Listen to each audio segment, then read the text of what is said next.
শুক্ৰাচাৰ্য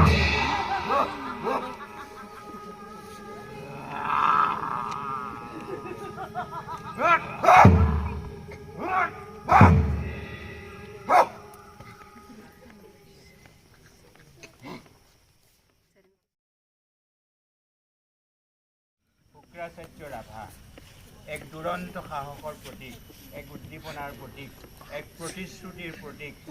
শুক্ৰাচাৰ্য ৰাভা তেখেতৰ কথাত, তেখেতৰ চিন্তাত, তেখেতৰ নাটক পৰিচালনাৰ ৰীতি দেখি আমি মুগ্ধ হৈছিলোঁ আৰু তেতিয়াই অনুমান কৰিছিলোঁ যে শুক্ৰাচাৰ্য ৰাভাই এদিন পৃথিৱী জয় কৰিব।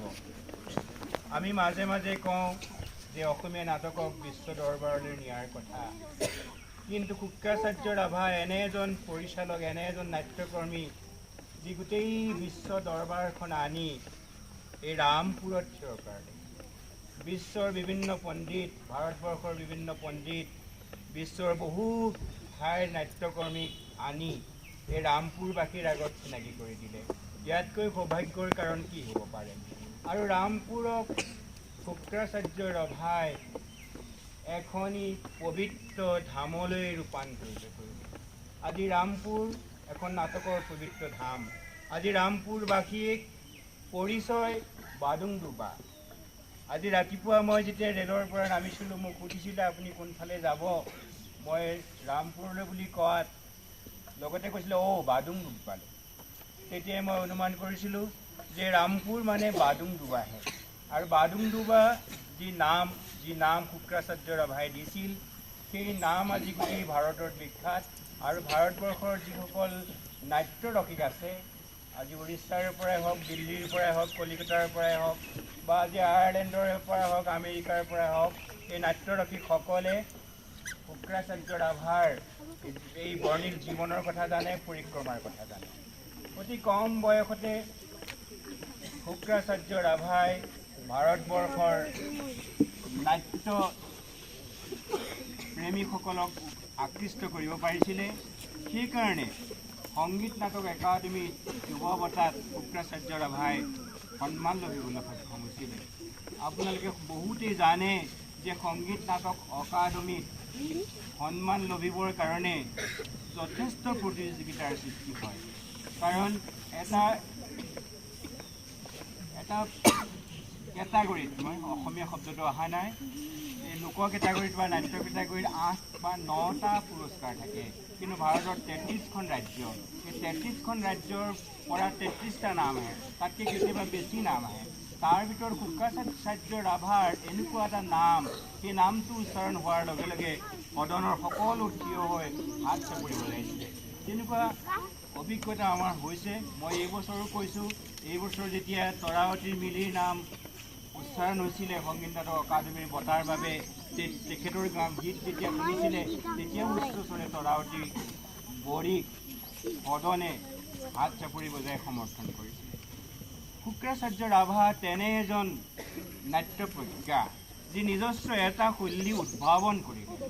তেখেতে এই নাট্যৰ যি মঞ্চ, এই নাট্য মঞ্চক স্পেচ বুলি কৈছিলে, যে এই পেজটোত, এই খালী ঠাইখিনিক, এই শূন্য ঠাইখিনিক চিকুণ কৰি ইয়াত কেনেকৈ শব্দৰে, কেনেকৈ শৰীৰৰ বিভিন্ন অভিব্যক্তিৰে, শব্দৰ লগত শৰীৰৰ অভিব্যক্তি, এই যে শব্দ হয়, এই যে বতাহৰ শব্দ, এই যে মাজৰাতিৰ কুকুৰৰ শব্দ, এই যে এখন ট্ৰাক গুচি যোৱাৰ শব্দ, এই যে দপদপকৈ বুট জোতা গুচি যোৱাৰ শব্দ, এই যে চৰাই মাতৰ শব্দ, এই যে কুকুৰৰ বিভিন্ন সময়ৰ শব্দ, এই শব্দবোৰে বিভিন্ন সময়ত আমাৰ শৰীৰত কেনেকুৱা প্ৰতিক্ৰিয়া কৰে, সেই প্ৰতিক্ৰিয়াখিনি অনুভৱ কৰিবৰ কাৰণে, সেই প্ৰতিক্ৰিয়াখিনি বুজিবৰ কাৰণে, সেই প্ৰতিক্ৰিয়াখিনি যথাৰ্থ বুজাবৰ বাবে শুক্ৰাচাৰ্য ৰাভাই এচাম শিল্পী সৃষ্টি কৰিলে। তুমি শুনা, তুমি বুজা, আৰু তাৰ লগে লগে তোমাৰ শৰীৰৰ অভিব্যক্তি প্ৰকাশ কৰা।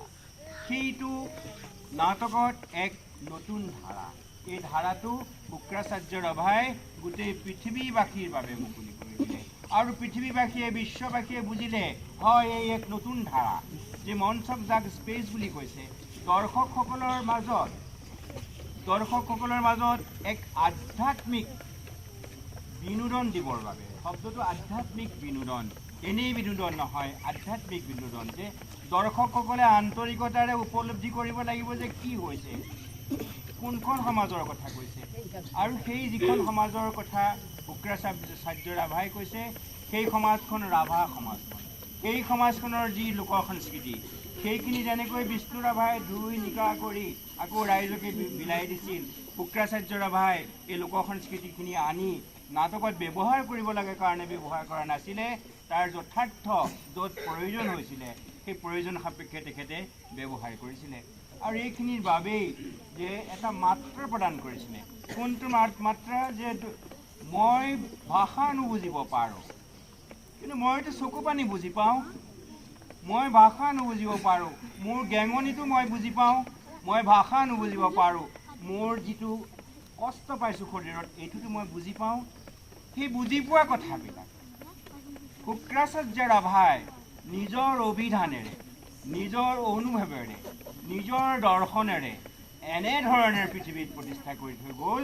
সেইকাৰণে চন্দ্ৰসূৰ্য দিবাকৰ থাকে মানে শুক্ৰাচাৰ্য ৰাভাৰ নাম অমৰ হৈ থাকিব। আৰু আমাৰ সৌভাগ্য যে আমি বহুত নাটকৰ অনুষ্ঠান দেখোঁ যে এজন মানুহে নাটকৰ অনুষ্ঠানটো ধৰি থাকে, তেখেতৰ পাছত সেই অনুষ্ঠান নাথাকে, থানমান হৈ পৰে। বহুত ঠাইত আমি দেখিছোঁ। কিন্তু বাদুংডুপ্পাত শুক্ৰাচাৰ্য ৰাভাই এনে গভীৰ শিপাৰ সৃষ্টি কৰিলে, যি শিপাৰ যি বটবৃক্ষ গঢ়ি উঠিছিলে, সেই বটবৃক্ষই আজি বাদুংডুপ্পাক ফলে ফুলে জাতিষ্কাৰ কৰি আগবঢ়াই নিছে। মদন আছে, আমাৰ চীনা আছে, মই সকলোকে ধন্যবাদ জনাইছোঁ। আৰু এটা কথা মই ক'ব লাগিব যে নীলোৎপল বৰুৱাই শুক্ৰাচাৰ্য ৰাভাৰ যাত্ৰা আৰু মাত্ৰা নামৰ যিখন গ্ৰন্থ লিখিলে, সেই গ্ৰন্থখনেই শুক্ৰাচাৰ্য ৰাভাৰ জীৱন দৰ্শন প্ৰতিফলিত কৰিছে।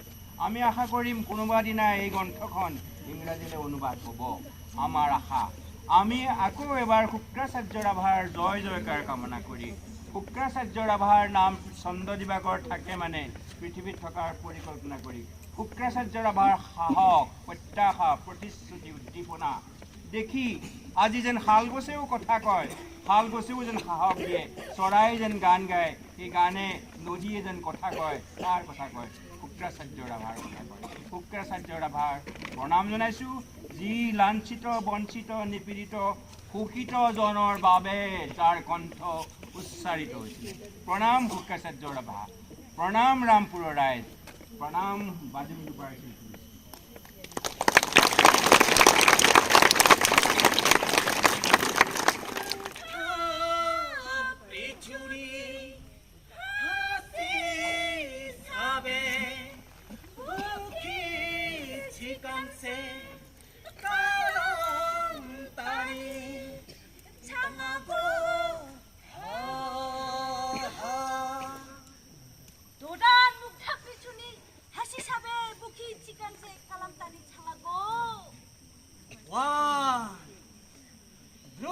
Panji, bongo hate bongi men, man hate mani men, pan theoba sarama mama.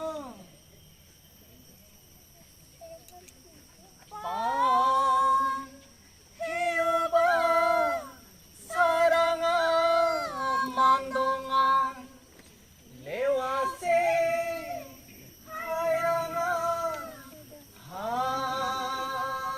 Moi jonat এই নাটকখন প্ৰায় শুক্ৰাচাৰ্য ৰাভাই দেখুৱাই দিয়া পথেৰেই গৈছে, কিন্তু তেওঁৰ সময়ত যিমান সংলাপটো অকণমান সীমিত আছিলে, ইয়াতে অকণমান পূৰ্ণাংগ এটা ৰূপ দিয়াৰ কাৰণে সংলাপ অলপমান বেছি যেন লাগিছে।